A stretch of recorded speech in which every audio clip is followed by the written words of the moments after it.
10 years ago, Nia buried a secret so deep, she thought it would never resurface until tonight. Now, someone knows the truth. And if she doesn't stop them, her perfect life is about to come crashing down. Nia stood in the grand ballroom, a vision of elegance in a sapphire silk gown, her fingers wrapped around a delicate crystal flute of champagne, the golden liquid trembling slightly as she lifted it to her lips. She told herself it was just nerves, just excitement from the lavish event, their 10th wedding anniversary. And yet, deep down, she knew better. The air was thick with the scent of expensive perfume and freshly polished marble. Chandeliers bathed the room in warm golden light, illuminating the elegantly dressed guests as they swayed to the soft hum of a string quartet. Laughter and conversation wove together, forming a perfect melody of wealth and power. And at the center of it all was Nia and Jonah, the golden couple. Jonah stood across the room, laughing with a group of investors, his dark suit crisp, his presence commanding. His deep, rich laughter was effortless, exuding confidence and charm. People admired him, envied him, and by extension, they admired and envied her, the poised, graceful wife, the woman who had it all. But beneath the dazzling smile she had perfected over the years, Nia's heart pounded. She had spent a decade curating this life, erasing the past, making sure every crack was sealed shut. She had been careful, so careful. But tonight, something felt different. Then she saw him, a man in a black suit standing in the shadows, his eyes locked onto hers. Her breath hitched. He wasn't mingling, wasn't laughing, wasn't even pretending to be part of the celebration. He was waiting, watching. And then slowly, he reached into his pocket. An envelope.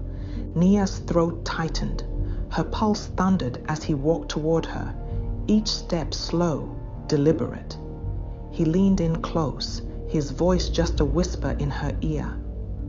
You thought the past was dead, but secrets don't stay buried forever. He placed the envelope in her trembling hand and disappeared into the crowd. The weight of it was heavier than it should have been. She forced herself to glance at Jonah.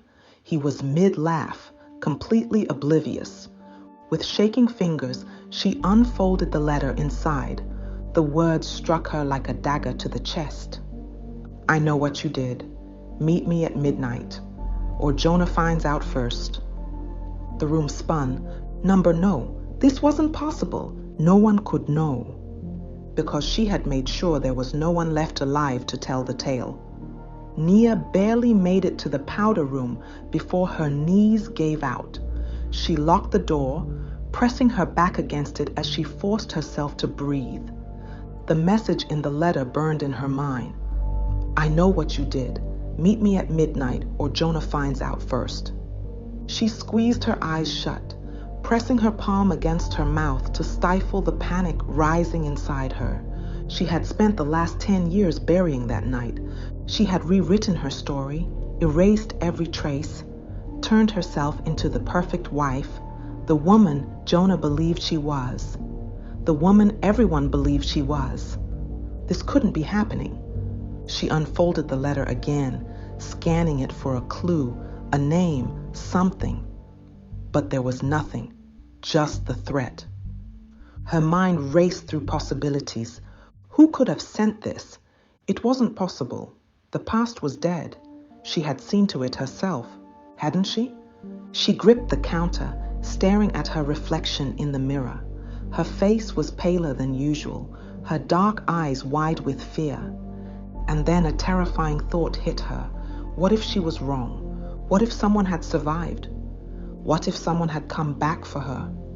The bridge stretched out before her, deserted, swallowed by darkness. The wind howled, rustling the bare branches of the trees lining the road. The river below gurgled quietly, its black waters reflecting the dim glow of the streetlights. Nia's heels clicked against the pavement as she stepped forward. Midnight, her stomach twisted with every step.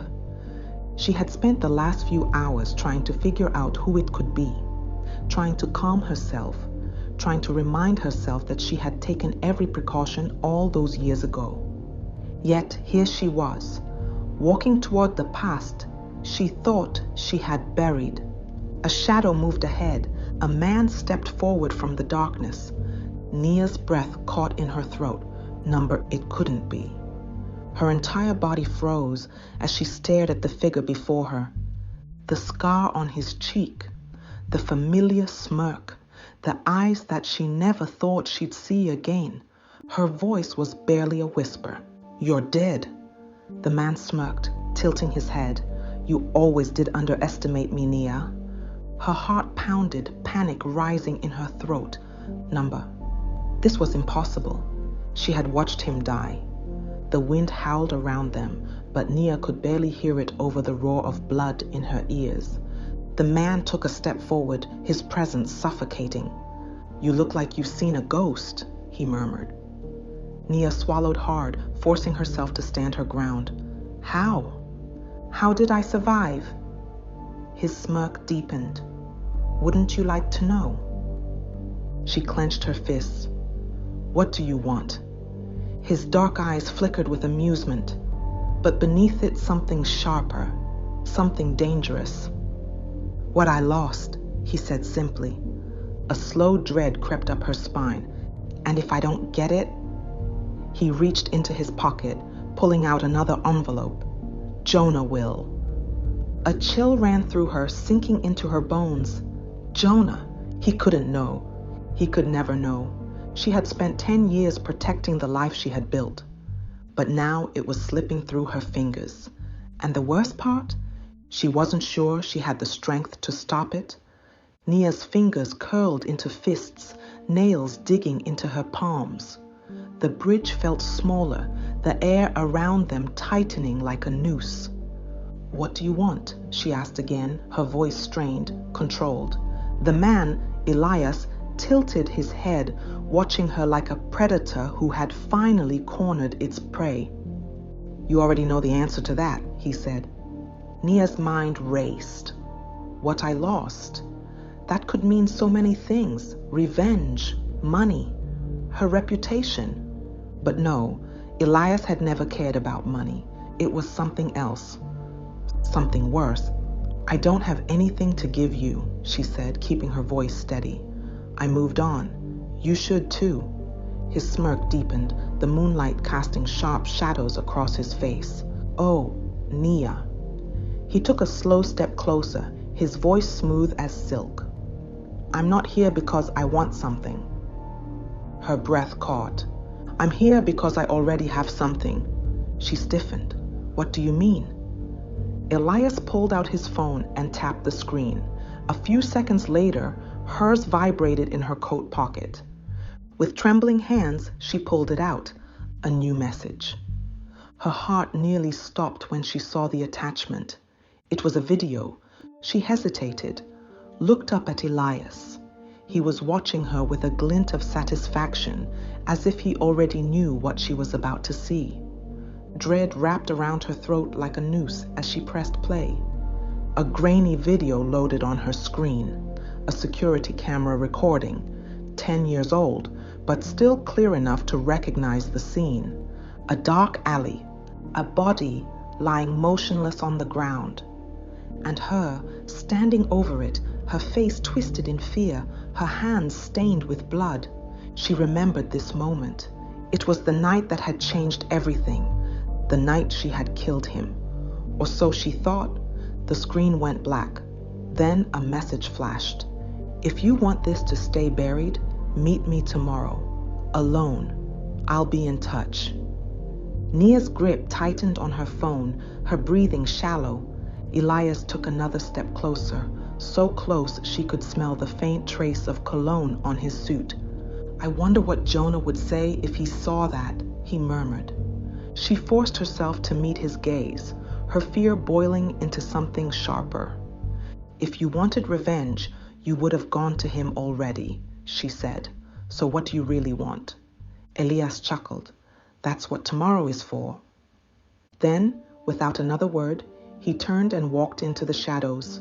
Nia stood frozen, the cold wind biting through her coat, her heartbeat slamming against her ribs. She had spent 10 years making sure this night would never come, and yet it had. The past had found her, and now she had only one choice: fight for the life she built, or watch it crumble. By the time Nia arrived home, dawn was already creeping over the city, painting the skyline in hues of pink and gold. The penthouse was silent, the air thick with the kind of stillness that came before a storm. She placed her coat on the rack with slow, deliberate movements, trying to ground herself. Breathe, think. She had until tomorrow to figure this out, to make sure Elias never spoke another word. Nia? She turned sharply to find Jonah standing in the doorway of their bedroom, his hair tousled from sleep, his brow furrowed in concern. "Where were you?" he asked, his voice laced with confusion and something deeper. Worry. Her mind scrambled for an answer. She had never lied to Jonah, not once, at least not directly. "I just needed air," she said carefully, avoiding his gaze as she stepped past him into the room. Jonah's eyes lingered on her face. "Are you okay?" Number not even close. But she smiled, slipping into the perfect role she had mastered over the years. "I'm fine," she said softly, pressing a kiss to his cheek. "Go back to sleep." Jonah hesitated for a moment, then nodded. As soon as he left the room, Nia exhaled, pressing her fingers against her temple.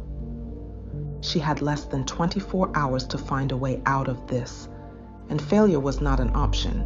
Nia didn't go to sleep. Instead, she spent the next few hours making calls, old contacts, people who still owed her favors. If Elias had truly survived, someone would have seen him over the years. Someone would have known. By sunrise, she had one name: Marcus Reed. A fixer. A man who specialized in making problems disappear. She met him in a secluded cafe, the morning rush just beginning. Marcus was older now, his salt and pepper hair slicked back, his sharp blue eyes assessing her as she slid into the seat across from him. "It's been a long time," he said, sipping his coffee. "Not long enough," Nia muttered. Marcus chuckled. "Still full of fire, I see." He leaned forward, his voice lowering. "Tell me, Nia, what kind of mess are we cleaning up this time?" She hesitated. Saying it out loud would make it real, but she had no choice. "Elias Black," she said. Marcus stilled, his fingers pausing on his cup. "That's a name I haven't heard in years," he said. "Didn't you know?" "I thought so." Marcus let out a low whistle. "And now he's back?" Nia nodded. "And he has proof." Marcus studied her for a long moment, then sighed. "Well," he said, leaning back in his chair, "that's a problem."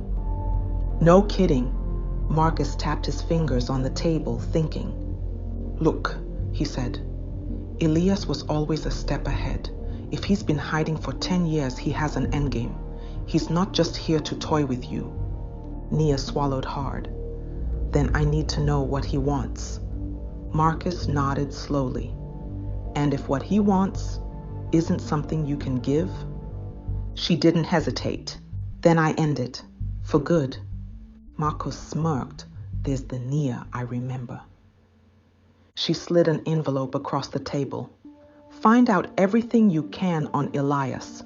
Where he's been, what he's been doing, who he's been talking to." Marcus picked it up and tucked it into his jacket.